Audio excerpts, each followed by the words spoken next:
बानी पीटीआई से मुलाकात न करवाने से मुताल्लिक तौहीन अदालत केस में पेशरफ्त सामने आई है। सलमान अकरम राजा ने तौहीन अदालत की दरख्वास्त निपटाने के इस्लामाबाद हाई कोर्ट के फैसले के खिलाफ सुप्रीम कोर्ट से रुजू कर लिया।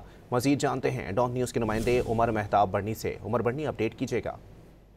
जी बिल्कुल, बानी पीटीआई से मुलाकात न करवाने से मुतल्लिक तौहीन अदालत की दरख्वास्त निपटाने के इस्लामाबाद हाई कोर्ट के फैसले को सुप्रीम कोर्ट में चैलेंज कर दिया गया है। वकील सलमान अकरम राजा ने आइन के आर्टिकल 185(3) के तहत सुप्रीम कोर्ट में दरख्वास्त दायर कर दी है। दरख्वास्त में मौक़िफ़ इख्तियार किया गया है कि इस्लामाबाद हाई कोर्ट ने 24 मार्च 2025 को बानी पीटीआई से मुलाकात करवाने का हुक्म दिया था, लेकिन जेल हुकाम ने अदालती अहकामात के बावजूद मुलाकात की इजाजत नहीं दी।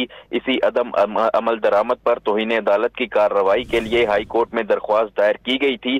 दरख्वास्त के मुताबिक 23 अक्टूबर को इस्लामाबाद हाई कोर्ट के फुल बेंच ने केस की समाअत की और सुपरिटेंडेंट अडयाला जेल को ज़बानी तौर पर मुलाकात करवाने की हिदायत देते हुए तौहीन अदालत की दरख्वास्त निपटा दी।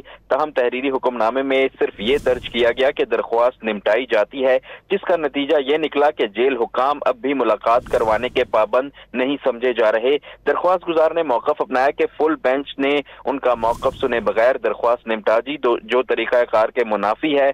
सुप्रीम कोर्ट से इस्तदा की गई है कि इस्लामाबाद हाई कोर्ट के 3 रुकनी बेंच का 23 अक्टूबर का हुक्म कलअदम करार दिया जाए। दरख्वास्त में सेक्रेटरी दाखिला, सेक्रेटरी होम पंजाब और सुपरिटेंडेंट अडयाला जेल को फरीक बनाया गया है। जी, बहुत शुक्रिया उमर।